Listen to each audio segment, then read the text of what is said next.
এই মুহূর্তে বড় খবর, অন্নপূর্ণা যোজনায় যারা আবেদন করেছিলে তাদের জন্য দুটি বড় আপডেট। অবশেষে জানা গেল 1 জুলাই কারা কারা এই অন্নপূর্ণা যোজনায় টাকা পাবে এবং আরও একটি গুরুত্বপূর্ণ আপডেট উঠে আসলো। প্রথম যে গুরুত্বপূর্ণ আপডেট সেটি হলো স্ট্যাটাস দেখা বর্তমানে বন্ধ করে দেওয়া হয়েছে। বর্তমানে অন্নপূর্ণা যোজনার অফিসিয়াল ওয়েবসাইটে লগ ইন করলে এইরকম ইন্টারফেস ওপেন হবে।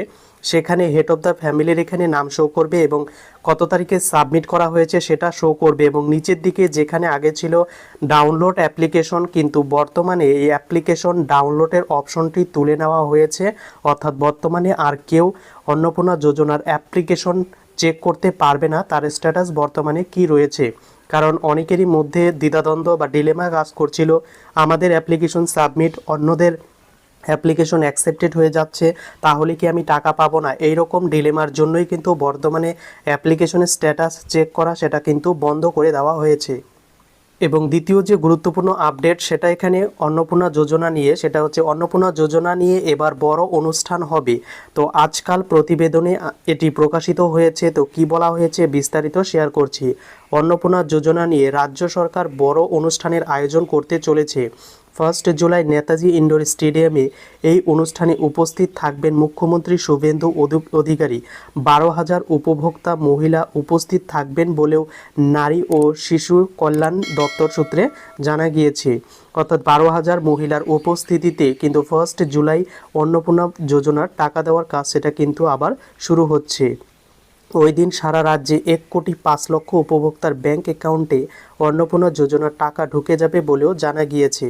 অর্থাৎ যারা আবেদন করেছিল অন্নপূর্ণা যোজনায়, সর্বমোট ধরা হয়েছে 1,05,00,000 উপভোক্তা, তারা কিন্তু আবেদন করেছে এবং সেটা বলা হয়েছে যে প্রত্যেকের ব্যাংক অ্যাকাউন্টেই টাকা ঢুকে যাবে। নেতাজি ইন্ডোর স্টেডিয়ামে এই 1,05,00,000-এর মধ্যে 12,000 জন উপস্থিত থাকবেন এবং তাদের মধ্যে কয়েকজনকে অন্নপূর্ণা যোজনার কিন্তু যে টাকা সেটা কিন্তু তুলে দেবেন মাননীয় মুখ্যমন্ত্রী। অনলাইনে যখন অ্যাপ্লিকেশনের স্ট্যাটাস চেক করা যাচ্ছিল সেখান থেকেই বোঝা যাচ্ছিল যে অ্যাপ্লিকেশন ম্যাক্সিমাম 80 থেকে 90% মানুষেরই কিন্তু অ্যাপ্লিকেশনের ভেরিফিকেশন কমপ্লিট হয়নি। 1 জুনে যে টাকা দেওয়া হয়েছিল সেটা কিন্তু উইদাউট ভেরিফিকেশনে, এবং বর্তমানে যদি 1,05,00,000 মানুষের উপভোক্তার অ্যাকাউন্টে টাকা দেওয়া হয় তাহলে সেটিও কিন্তু অনেকের ভেরিফিকেশন ছাড়াই, যদি টাকা ঢুকে তাহলে ভেরিফিকেশন ছাড়াই কিন্তু টাকা ঢুকবে। কারণ এত সংখ্যক মানুষের কিন্তু এখনও ভেরিফিকেশন কমপ্লিট হয়নি।